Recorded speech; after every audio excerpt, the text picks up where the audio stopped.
안녕하세요. 이번 그랜데이터 분석에 참여하게 된 SPH 이소림 분석 전문가입니다.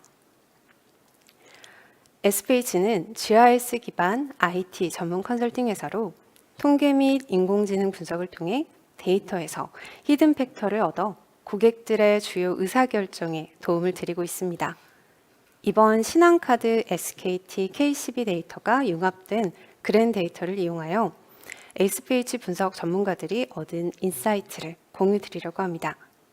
설명드릴 주제는 코로나, 이전 이후 개개인 삶의 라이프 스타일 변화입니다.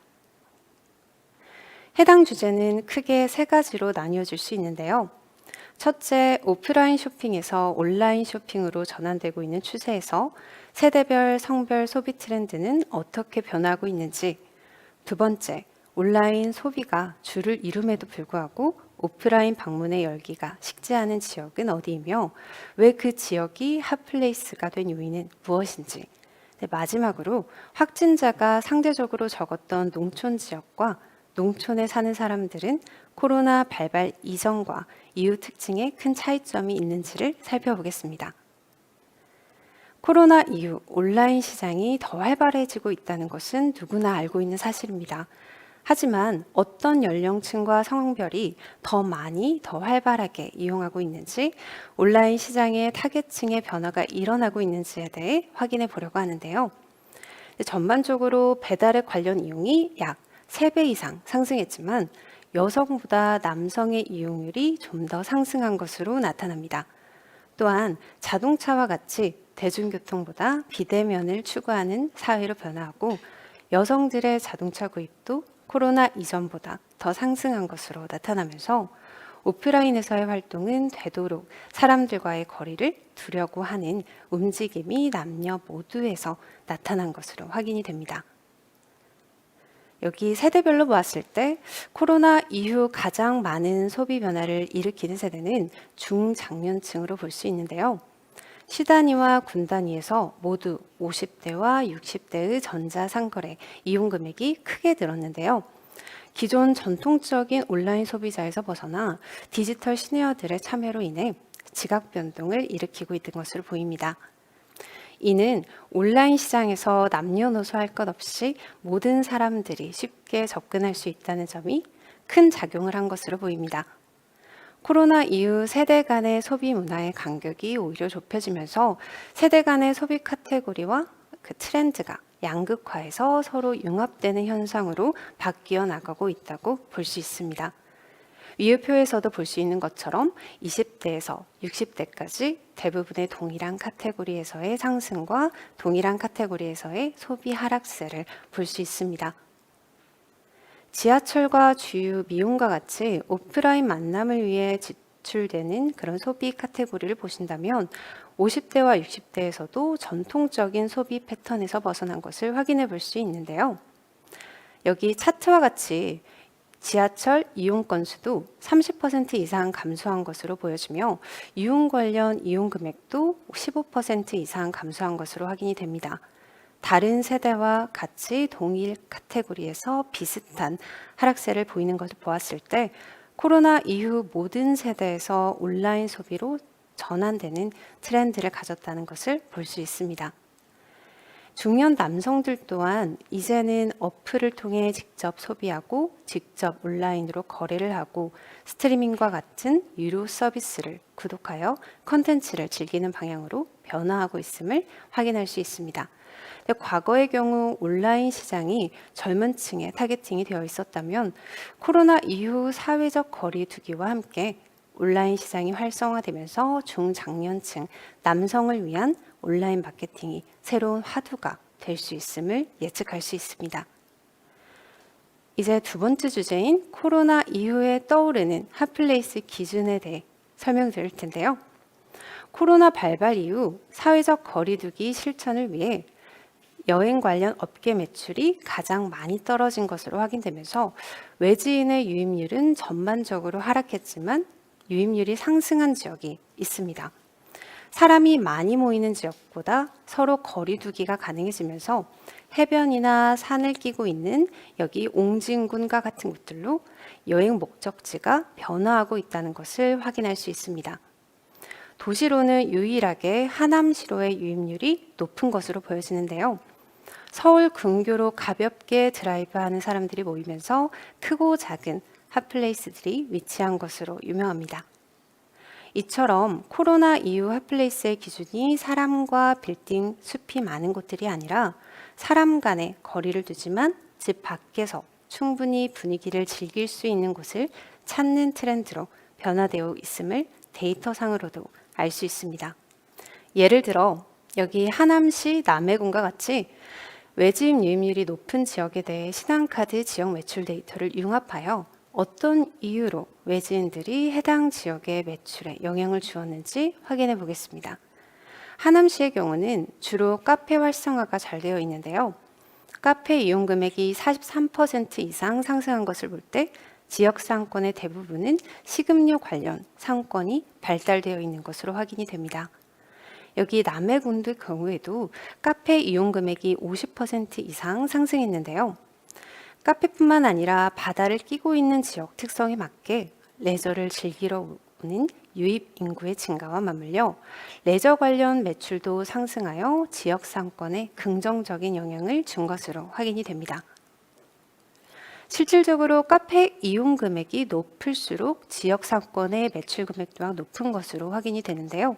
과천시와 정성군과 같이 카페 이용 금액이 낮은 지역들은 해당 지역 상권의 이용이나 매출 금액 또한 낮은 수치를 띠는 것으로 나타납니다. 이와 같이 카페 이용 금액은 코로나 이후 해당 지역이 핫플레이스로 성장할지 안 할지에 대한 큰 지표로 이용될 수 있습니다. 유입률과 상관없이 내지인의 소비 지출로 핫플레이스가 될 수 있지 않을까라는 그런 반문을 받을 수 있는데요. 신한카드 내지인 소비 데이터를 보시면 외지인 유입률이 상승한 하남시와 유입률이 하락한 과천시를 비교해 봤을 때 각 내지인의 소비는 서로 비슷한 패턴을 띠고 있는 것으로 나타납니다. 대부분 배달앱과 같이 온라인 소비를 하는 것으로 나타났고요.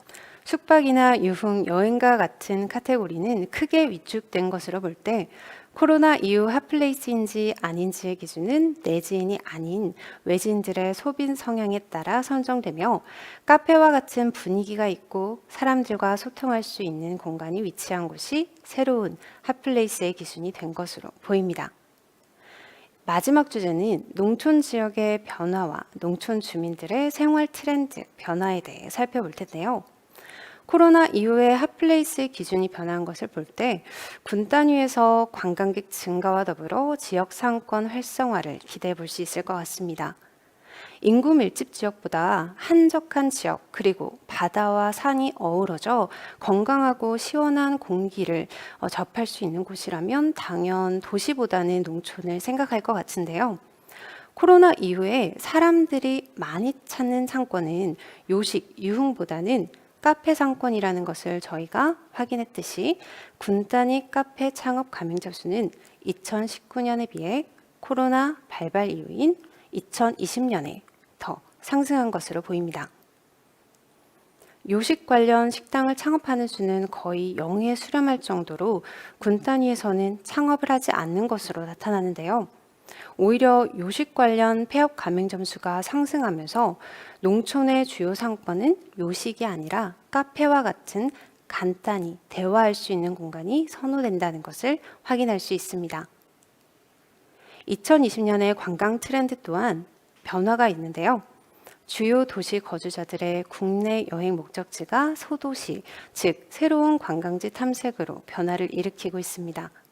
10년 넘게 여행지 상위권을 차지하고 있던 관광지보다 사람이 적고 고즈넉한 분위기를 볼 수 있는 고성이나 고흥과 같은 지역들이 떠오르는 관광지로 부상하는 걸 보았을 때 농촌의 즐거운 바람이 불 것으로 예상이 됩니다. 또한 앞서 코로나 이후에도 오프라인 구매 카테고리 중 1위를 차지했던 자동차 판매 이용 금액 추이를 보신다면 대중교통에 제한되지 않아 농촌의 접근성이 더 자유로워졌습니다. 농촌 지역에서의 변화를 알아봤는데요. 이제 농촌 지역에 살고 있는 주민들의 생활 패턴을 살펴보겠습니다. 배달, 그리고 구독과 같은 온라인 소비가 시단위보다 군 단위에서 상승률이 더 큰 것으로 확인이 됩니다. 이는 군 단위의 지역 주민들의 어플을 통한 구매가 활발하게 이루어지고 있는 것으로 볼 수 있는데요. 구독앱 이용 금액의 경우 시보다 군 단위에서 4% 정도 더 상승하였으며 배달앱 이용 건수의 경우도 30% 이상 군 단위에서 더 많이 이용한 것으로 나타납니다. 이러한 온라인 소비의 활성화는 자연스럽게 오프라인 소비 위축을 가져오는데요. 교통 이용 금액과 같이 오프라인에서의 이용되는 카테고리는 군 단위에서 더 많이 지출을 하지 않는 것을 볼 때 군 단위의 사람들의 소비 움직임도 시 단위보다 더 크게 새 바람을 맞이하고 있는 것으로 나타납니다. 결론적으로 군 단위, 시 단위 주민들의 소비 카테고리의 패턴은 비슷한 것으로 볼 때 특정 지역의 특정 소비가 특화되는 게 아니라 시공간을 넘어서 모두가 같이 공유하고 소비할 수 있는 질적인 컨텐츠 소비를 지향하고 있는 것으로 확인이 됩니다. 지금까지 그랜데이터를 통한 코로나 이전 이후의 라이프 스타일 변화를 살펴봤는데요. 코로나 이후에 오히려 온라인 쇼핑의 컨슈머가 될 수 있는 잠재 타겟층이 넓어졌다는 점과 떠오르는 핫플레이스의 기준이 변화했다는 점, 그리고 핫플레이스로 최적의 공간인 농촌에서의 카페 창업의 상승세와 그에 따른 지역 상권의 무한한 활성화 가능성을 기대할 수 있다는 점을 시사할 수 있었습니다. 이번 그랜데이터를 통해 코로나 이전 이후 여러 측면에서의 양적, 질적, 인사이트를 얻을 수 있었는데요. 데이터 리터러시가 중요 화두인 요즘 데이터 분석가뿐만 아니라 주요 의사결정자분들에게 그랜데이터셋이 주요 정보로 활용될 수 있을 것으로 기대됩니다. 지금까지 SPH 이소린 분석 전문가였습니다. 감사합니다.